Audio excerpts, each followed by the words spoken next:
नमस्कार, मैं हूं रोहन शर्मा। बिहार में नई सरकार बनने के बाद यानी सम्राट सरकार बनने के बाद बहुत से लोगों के दिल टूट गए, अरमान भी अधूरे रह गए हैं। बीजेपी में भी कुछ लोगों के अरमान अधूरे रह गए हैं, तो जेडीयू में भी यही हाल है। पहले जदयू की बात कर लेते हैं, क्योंकि सबसे ज्यादा जो मुश्किल वक्त से गुजर रही है वो जेडीयू ही है। क्योंकि जेडीयू के सर्वे सर्वा नीतीश कुमार अब एक तरह से रिटायरमेंट मोड में आ गए हैं। साफ साफ कहूं तो नीतीश युग खत्म हो गया है। वो अपनी गद्दी अब ट्रांसफर करने वाले हैं, यही माना जा रहा है, क्योंकि निशांत कुमार को दूसरी तरफ जेडीयू संभालने के लिए तैयार किया जा रहा है। हालांकि निशांत कुमार भी लगभग 50 साल उनकी उम्र है, लेकिन राजनीति में अभी नील बटे सन्नाटा है, तो निशांत कुमार को तैयार किया जा रहा है। इसलिए फिलहाल जदयू बहुत कमजोर स्थिति में है, क्योंकि पार्टी को लीड करने के लिए कोई नेता ही नहीं है अभी। प्लस जो 2 डिप्टी सीएम बने हैं उसके चलते पार्टी के कुछ नेताओं में, बाकी जो नेता हैं उनमें बहुत ज्यादा असंतोष है। और कहा तो यह जा रहा है कि जदयू का हाल भी शिवसेना जैसा हो सकता है। चर्चा ये चल रही है कि कुछ ऐसे नेता हैं जो जदयू के एकनाथ शिंदे बन सकते हैं। बड़ी बात है ये। याद है ना महाराष्ट्र में जो खेल हुआ था, एकनाथ शिंदे ने शिवसेना को कैसे तोड़ दिया था। तो कहा जा रहा है कि विशेषज्ञों का कहना है कि जदयू के साथ भी वही खेल हो सकता है। ऐसे में अब कौन है वो नेता जो एकनाथ शिंदे बनेगा जदयू का? आखिर जेडीयू में इतना असंतोष क्यों है? ये तमाम चीजें आपको आज बताऊंगा।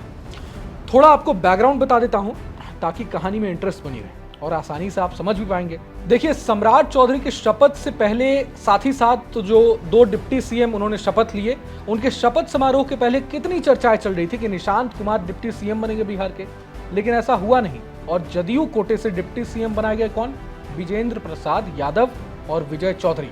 विजय चौधरी हैं भूमियार और विजेंद्र प्रसाद यादव तो यादव जाति से आते ही हैं। तो मैंने आपको इसके पहले भी वीडियो में बताया था कि नीतीश कुमार का राजनीतिक करियर रहा है और वो बिहार के सीएम जो रहे हैं वो लव कुश समीकरण के बलबूते ही इतने साल तक उन्होंने बिहार पर राज किया। ये जो 7% की जो आबादी है ना लव कुश की, उसका बड़ा रोल रहा है नीतीश कुमार को सीएम बनाए रखने में। लव यानी कुर्मी और कुश मतलब कुशवाहा। कुर्मी कोयरी का जो ये गठजोड़ रहा है वो साध कर चलते थे नीतीश कुमार। साथ में पसमानदा मुसलमान और बीजेपी के साथ रहने के चलते सवर्णों का भी उनको वोट मिलता था। लेकिन नई सरकार में कुर्मी तो है ही नहीं। मतलब शीर्ष नेतृत्व में आप देखिए, सीएम है कुशवाहा जाति से और 2 डिप्टी सीएम में से एक भूमियार विजय चौधरी और एक यादव यानी विजेंद्र प्रसाद यादव। तो लवकुश समीकरण जो था नीतीश कुमार का, उसमें से लव तो गायब हो गया है, सिर्फ कुश बचा है। और यही बीजेपी का बिहार में दूसरा सबसे बड़ा मकसद भी है कि नीतीश कुमार तो अब सीएम रहे नहीं, अब धीरे धीरे उनका जो वोट बैंक है ना उसे अपने कब्जे में लेना है या जेडीयू को उससे दूर करना है। तो निशांत कुमार डिप्टी सीएम नहीं बने, इससे बीजेपी का तो फायदा ही फायदा है, बम है बीजेपी। लेकिन आश्चर्य वाली बात यह है कि नीतीश की तरफ से किसी कुर्मी नेता को या अपने बेटे को डिप्टी सीएम बनाने का प्रयास किया ही नहीं गया। क्यों नहीं किया गया? अब इसका मतलब समझिए। पहला तो ये हो सकता है कि निशांत पूरी तरह से तैयार जब हो जाएंगे तब नीतीश उनको जिम्मेदारी सौंपेंगे। दूसरा मतलब ये निकलता है कि नीतीश को जदयू में बस गिने चुने लोगों पर ही भरोसा रह गया है, क्योंकि निशांत के अलावा बहुत सारे कुर्मी नेता हैं जिन्हें जिम्मेदारी सौंपी जा सकती थी। श्रवण कुमार का नाम तो सबसे आगे था।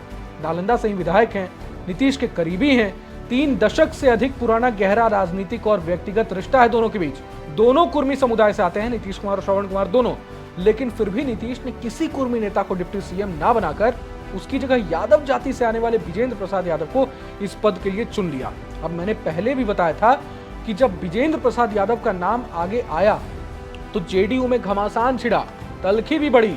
कुर्मी लॉबी, जो कुर्मी पॉलिटिक्स में उबाल आया कि ये कैसे संभव है कि नीतीश कुमार भी हट जाएं और कोई कुर्मी डिप्टी सीएम भी ना हो। विजेंद्र प्रसाद यादव किसी को स्वीकार नहीं थे, क्योंकि जदयू में सभी जानते हैं कि विजय चौधरी जो हैं जाति से भूमियार हैं, वो एनडीए के समीकरण में फिट बैठते हैं। खबर तो ये तक आई थी कि डिप्टी सीएम के मुद्दे पर नीतीश के सरकारी आवास में चर्चा चल रही थी। शपथ ग्रहण से पहले जदयू नेताओं के बीच चर्चा चल रही थी, बैठक हुई थी जिसमें नीतीश कुमार साथ साथ LS यानी ललन सिंह, संजय झा, खुद विजेंद्र प्रसाद यादव और विजय चौधरी भी मौजूद थे उस बैठक में।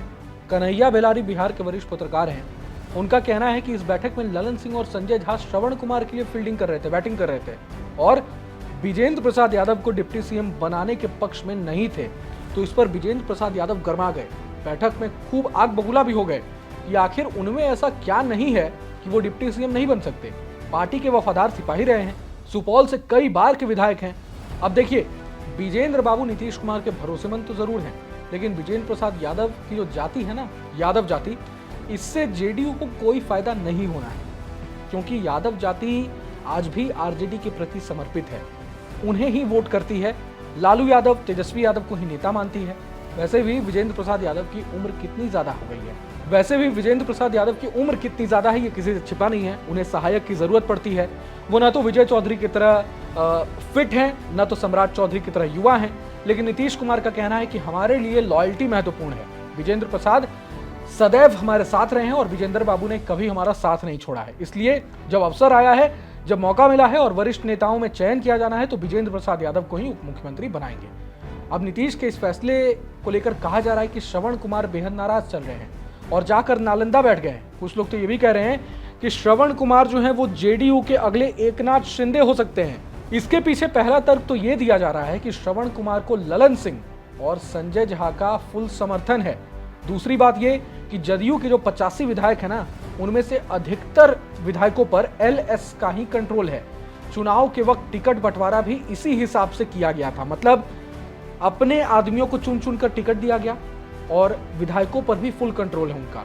खैर ये बात बहुत अलग है, बहुत दूर की बात है। ये तमाम चर्चाएं चलती रहती हैं सियासत में, लेकिन इस बात में भी अभी ज्यादा दम नहीं दिख रहा है कि श्रवण कुमार ही जेडीयू के एकनाथ शिंदे हो सकते हैं। अब जब नीतीश ने विजेंद्र प्रसाद यादव को डिप्टी सीएम बना दिया है, तो सवाल ये कि निशांत का भविष्य क्या होगा। देखिए, माना यही जा रहा है कि विजेंद्र यादव नीतीश के प्रति इतने समर्पित हैं कि जब निशांत को जिम्मेदारी सौंपने की बात आएगी ना, उनकी बारी जब आएगी, तो वो एक सेकंड नहीं लगाएंगे इस्तीफा देने में। चूंकि निशांत कुमार अभी राजनीति में नए हैं और उन्हें इस पद पर आने के लिए खुद को तैयार करना है। आप देख भी रहे हैं कि धीरे धीरे वो कितने एक्टिव होते जा रहे हैं, पार्टी नेताओं के साथ लगातार बैठक भी कर रहे हैं। हालांकि इसमें भी कुछ लोगों का ऐतराज है। जदयू का एक गुट जो है वो निशांत को आगे बढ़ने नहीं देना चाहता, लेकिन जब भी निशांत उस पद के लिए रेडी हो जाएंगे तो विजेंद्र प्रसाद यादव ही अपनी कुर्बानी देंगे, ये तय है। इस बीच बिहार में नई सरकार के गठन के बाद जनता दल यूनाइटेड के विधायक दल की बैठक भी हुई है। मीटिंग में विधायक दल का नेता चुनने के लिए नीतीश कुमार को अधिकृत किया गया है। बैठक में नीतीश कुमार ने कहा है कि मैं पूरे बिहार का दौरा करूंगा, आप लोग चिंता मत करिए, सब अच्छा होगा। बैठक से पहले कई विधायकों ने निशांत के नाम पर सहमति भी जताई है। अब आगे क्या होता है ये वक्त बताएगा।